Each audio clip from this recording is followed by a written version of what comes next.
Hi CDS Bears, can you believe this school year is almost over? We have had so much fun teaching you art this year, even though we haven't been able to do it in person. We've loved sharing our slideshows with you and hearing about the different ways that you approached each project, and we especially loved going into your classrooms briefly and getting to see some of your artwork hanging on the walls. So thank you so much for working through these projects with us, even though we weren't together in person, and we are looking forward to getting to do that hopefully with you again next year. We have made it to basically the end of the year, and every year, if you've been around at CDS for a while, you might know that we end our year with our CDS self-portraits, and we're going to keep that tradition going this year. So you will all have you will all have a square canvas like we've done in the past that you can add to your collection if you've been a bear for many years. And if this is your first year making a self-portrait, then this is your first chance to begin your own collection at home. So you should have, for your supplies, you should have a canvas. I'm going to be using a large square piece of paper so that you can see what I'm doing a little bit better than if I were to use that size canvas. And then your classes are all provided with different acrylic paints. Now we're using acrylic paint because it sticks to the canvas a lot better than tempera paint does. So you should have a set of paint, some paintbrushes, and some water for you to change out your colors as you go. If you're in middle school, we open up the opportunity to kind of mix medias together and add to your canvas in a way that speaks to you as an artist. So you're welcome to work with pen and ink, you're welcome to do collage, build on top of your canvas to make a relief sculpture. But for elementary, we're gonna stick with the traditional. So this is how I would have taught you to make your self-portrait step by step in the classroom. So we're gonna go ahead and get started. I'm going to use a Sharpie so that I can see my lines and you can see my lines. But when you work on your canvas, please use a pencil to start and write kind of lightly with your pencil because it's a lot harder to erase pencil line on canvas than it is paper. The good thing is, however, that you're gonna be painting over it anyway, so if you have a hard time erasing some lines, don't worry. So I'm gonna hold my paper up every time I make a move here, but to start, our self-portraits, our faces are gonna take up most of the space on our paper. So I'm gonna go ahead and draw a nice large oval.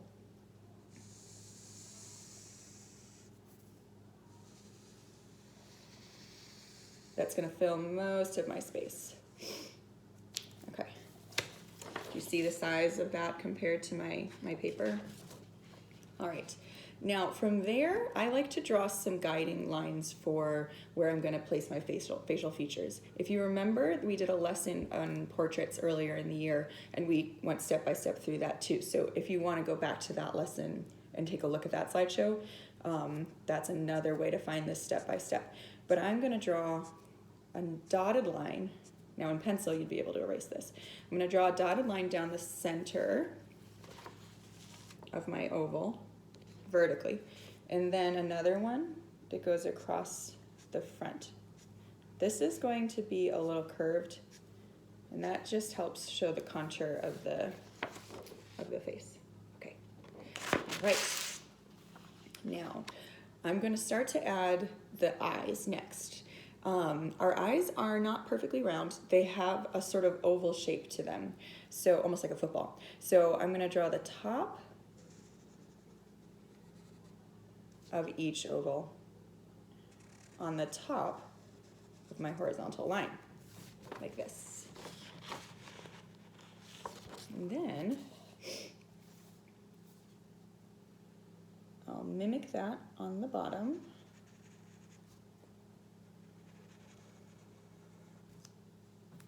Okay. All right, now I'm doing this in Sharpie. Probably would change a little bit about this if I had a pencil eraser, but that's okay. So then I'm gonna go ahead and add on the top of the first eye an eyelid.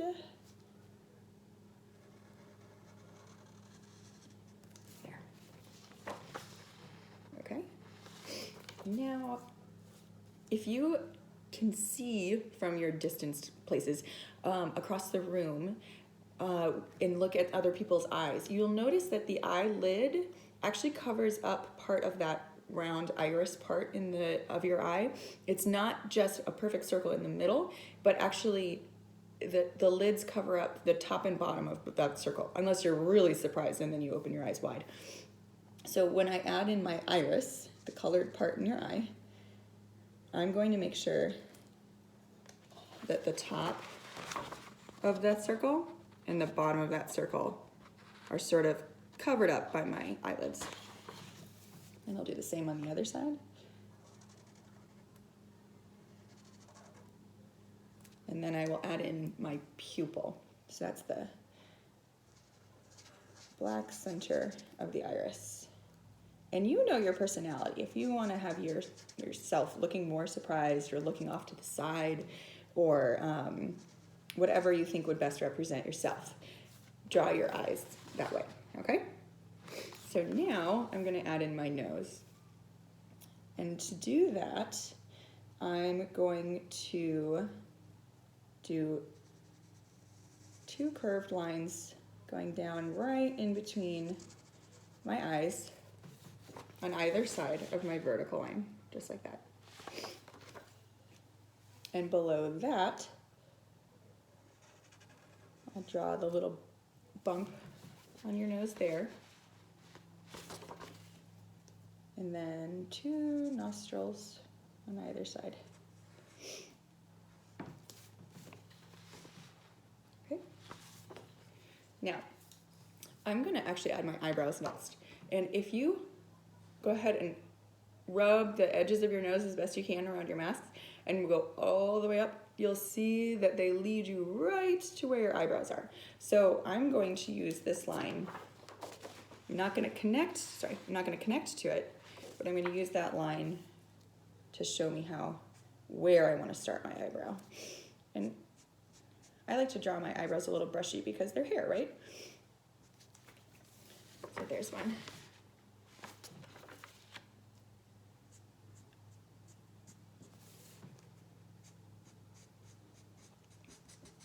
Okay, so eyebrows done. Now, I'm gonna add my mouth. You might notice that there's like these little ridges right underneath your nose that sort of help lead to the edges of your lips. I'm gonna draw 2 lines to kind of represent those on mine. If you don't want to, you do not have to. And then I'm going to almost do like a really long, elongated M, or you can think of it as if you're drawing a bird flying in the sky. Really it looks like a mustache, but that's gonna be the top of my top lip. And then I'm going to be smiling because this has been an amazing year and I want to celebrate that.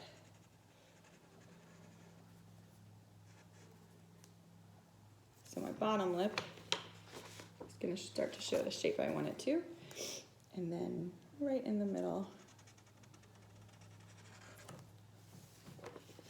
I'll finish out my mouth. Okay, so what are we missing? We need ears, right? So oftentimes my hair is down, but for now, I'm gonna still draw my ears. So if you find the edges of your eyes and you go all the way across, you'll find basically the top of your ear. And the same goes for the edges of your mouth and go all the way back. You'll find the bottoms of your ear. That might feel like it's huge, that you shouldn't draw your ear that large, but the proportions are actually much larger than you might realize. So I drew the top and the bottom of my ears there.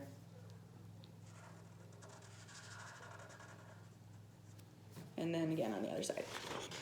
Now this is where you get to start to add your own details. So this is you, right? If you want to look in a mirror, if you want to look at a picture, think about how your hair is. Mine, I have bangs. So I'm going to start to add some lines to represent those. But my hair doesn't just stop at the top of my head. It actually extends upward. So when you start to add your hair in, give it a bit of room at the top to extend past where your scalp is. And then you can go back and erase the top of your headline as you need to. And I'll try to work mine in since I can't erase it.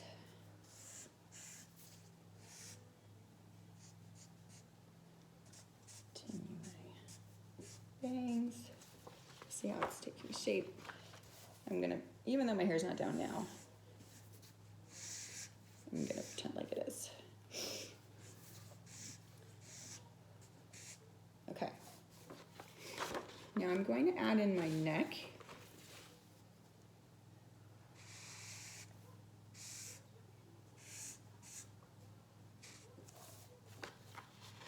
To give my head something to sit on. And then I still have a little room down here to add in some shoulders and think about what I would like to be wearing. Maybe a CDS t-shirt, maybe my very favorite dress, maybe something to do with your favorite sports team. So you'll go ahead and add some detail there.